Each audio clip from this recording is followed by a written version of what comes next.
girl named Elizabeth, who is familiarly called Bee, has memories of a happy childhood with her parents. However, when Bee was 9 years old, her mother died. When Bee reaches the age of 12, she returns to her childhood home, which is now occupied by her grandmother. Even though the house is still the same as before, full of sweet memories, Bee also feels bittersweet because of her mother's departure. Her grandmother still has a box of drawings that Bee liked to make as a child. Even though Bee feels that she is no longer a child because she is 12 years old, she returns to her old home because her father suffers from heart disease. Bee finds a camera from her childhood memories in the cupboard at home. One day, when Bee was walking home from the supermarket carrying a charging cable, she saw a creature that looked like a little girl. Bee followed him to the top floor of the apartment and peeked through the keyhole. However, there was a man's voice behind the door telling him to leave. The next day, Bee brings a bunch of flowers to the hospital and meets a boy named Benjamin. Benjamin was treated for a broken leg and arm. At night, Bee opens a video recording of her childhood, but suddenly she hears a voice from outside the door. When Bee looked again, the same little girl appeared, this time walking with a grown man named Cal. Cal sneaks into a girl's room to look for a big purple monster named Blue.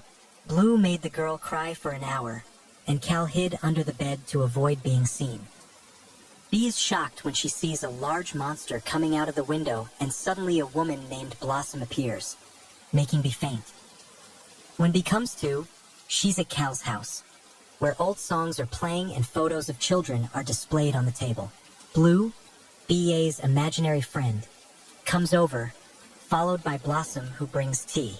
Blue is happy that Bee is back, but Cal immediately stops Blue from talking. Bee learns that every child has imaginary childhood friends, abbreviated as if imaginary friends. However, as time goes by, children grow into teenagers and forget their imaginary friends. Cal's job is to help find kids who want imaginary friends. If Cal fails, the imaginary friend will disappear by itself. Blue feels sad because he remembers his childhood. Cal leaves and tells Bee to go home.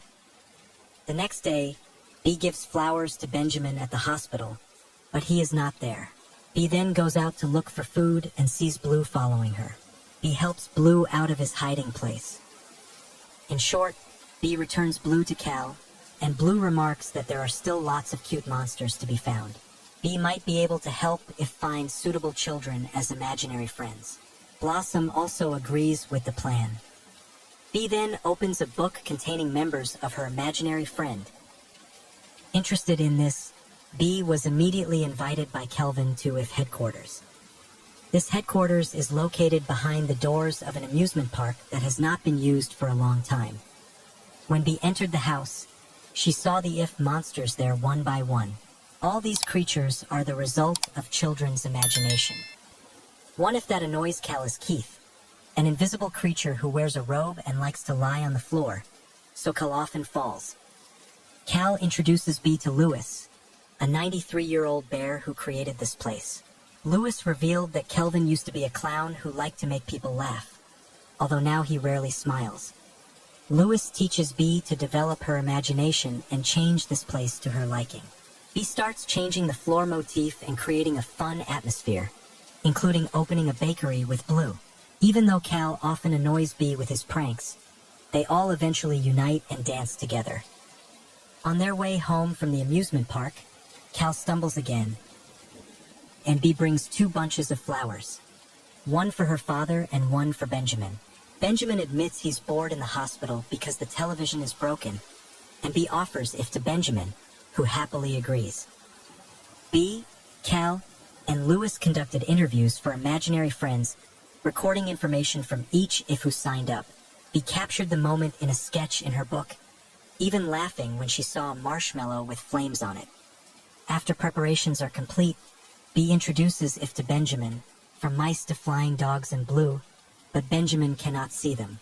This indicates that Benjamin does not need the IF because only those who want the IF can see it. Disappointed, Bee sits down with Lewis, who offers some sage advice. IF isn't just for kids, it's also for those who are adults. Lewis convinces Bee that she can relive the memories just by closing her eyes. And indeed, Bee manages to bring some life back to the amusement park, walking alongside Louis, who looks like a prize teddy bear. At the hospital, B's father gets the news that she will have surgery the next day.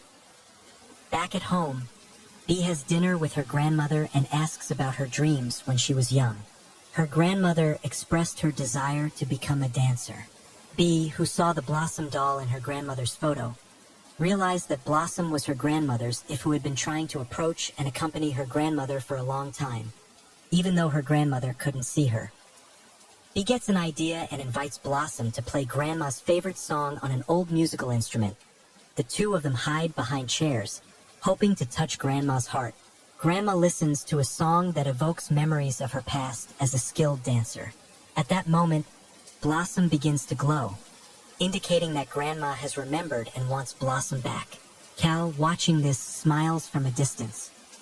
The next day, Bee gets a secret document from Keith containing a list of adults who have had imaginary friends, IFs.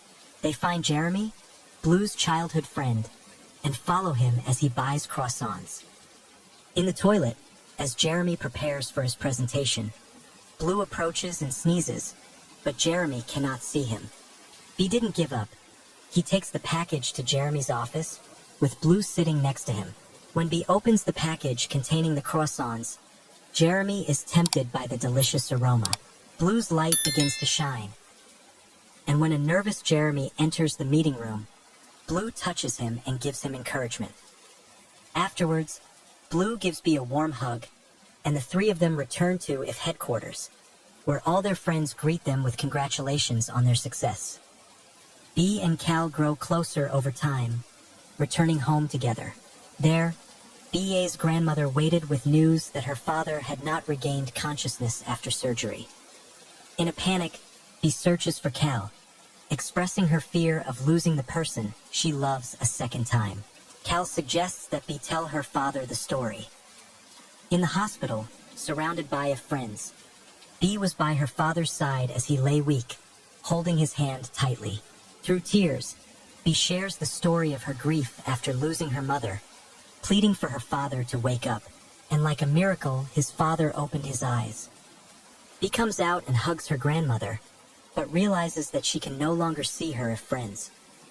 The next day, Bee brings the cake box to Cal's apartment. The owner of the apartment says that this room has been empty for a long time. After several days, B's father was allowed to go home from the hospital. Before they left, Bee opened the IF book that she had drawn herself. While getting ready to leave, Bee drops a box of childhood memories and finds a photo of herself with her parents at an amusement park, with Cal's name listed as a clown. Seeing that, Bee immediately realized that Cal was her IF when she was little. Bee runs upstairs, looking for Cal, but finds the room still empty. With regret, Bee placed the drawing on the floor, remembering Louis' words. He closes his eyes, and when he opens them, he is confronted with a balloon that turns out to be Cal. Together, they manage to find suitable IFs for everyone, with Benjamin getting the spectacled dragon as his IF.